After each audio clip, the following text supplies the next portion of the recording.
Hello everybody, it's Josie here. Although today I've decided to dress a bit like Death from the Sandman comics. Great character, someone I really love, and this is kind of my take on Death. So, speaking of Death, I thought I would share with you my update on my first couple of days of the Spookathon readathon. Obviously I love Halloween, obviously I love spooky books, and Spookathon is kind of a favourite of mine. So I had a, so first of all, TBR fail. I had a very meticulous TBR for Spookathon, and usually I'm really good at kind of sticking to my TBRs.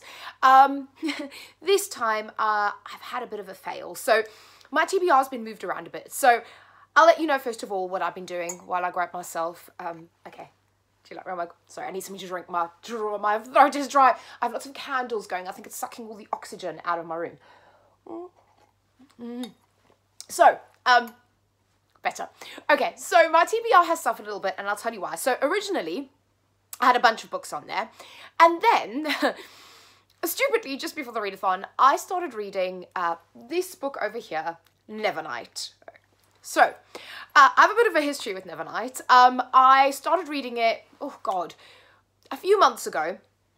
I kind of got to chapter 2 and I just DNF'd it, and I don't know what was wrong with me. I was either in a bad mood or, yeah, I was just not feeling it. Whatever it was, I wasn't loving it. I DNF'd it and I gave it away. Then, a few weeks ago, I picked up sort of an e-sampler, started reading it and thought, this is incredible. I love it. Rebought the book, as you do, and read it kind of cover to cover and loved it. Gave it 5 stars. Loved it. Of course, ends on a cliffhanger, need to know what happened. So I immediately went out and purchased God's Grave. Now, God's Grave. So, I was going to read this anyway, but I was going to read God's Grave after Spookathon. And then, obviously, Dark Dawn is out, which is the last book, so I wanted to immediately read that. But actually, my library had that one on ebook. So I put myself on the waiting list, and the ebook was only supposed to come through a couple of weeks from now, but it came through early.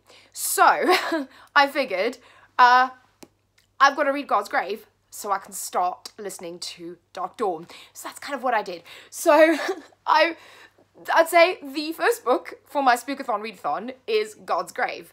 And I finished this and I freaking loved it.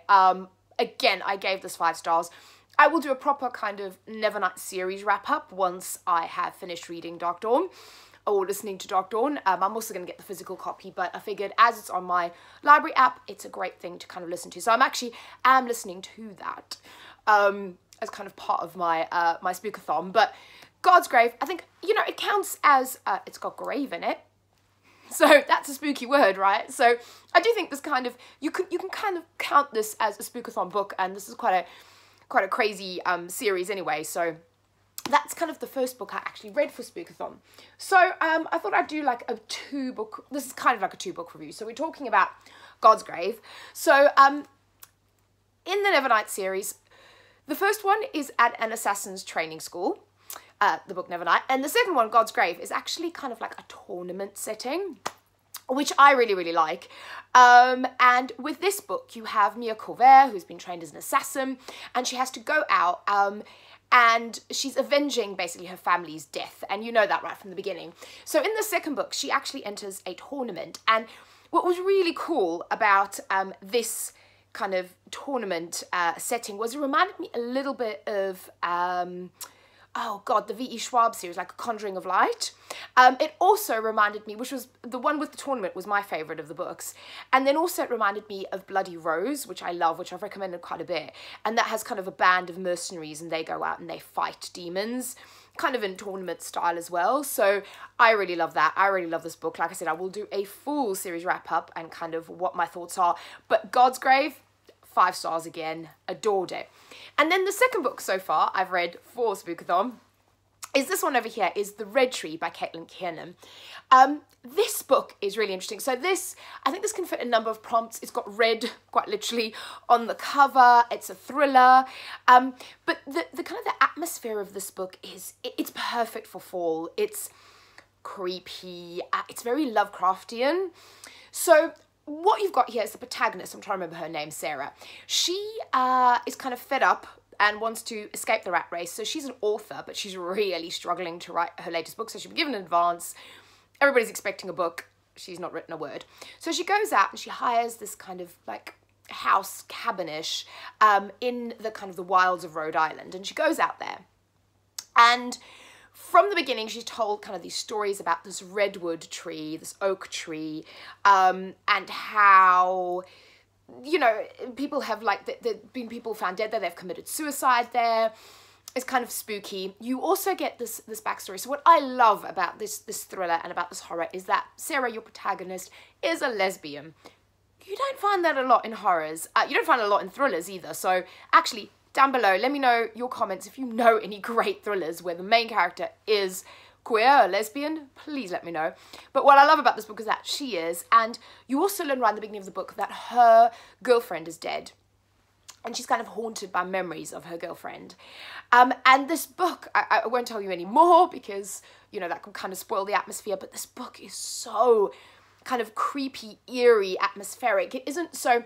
It's the complete opposite of God's Grave in the sense that with the Nevernight series, you get a lot of the bloodiness, you get a lot of the kind of the killing, the gore, you know, when Mia's dispatching her enemies. This is kind of horror and spookiness, but in a really psychological kind of creeping on you, what's real, what isn't sort of way. And I really like that. So I gave this book 4 stars.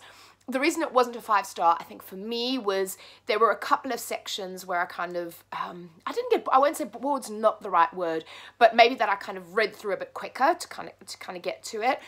Actually, I think a book like this, if you read it again, it might be even better. You might be picking up on some of the things, might be even creepier.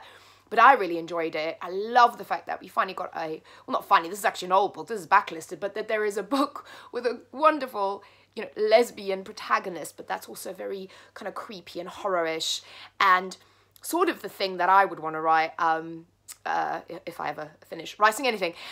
So yes, so I really like this. I really recommend if you like that kind of psychological Lovecraftian horror that isn't so blatant, this is great.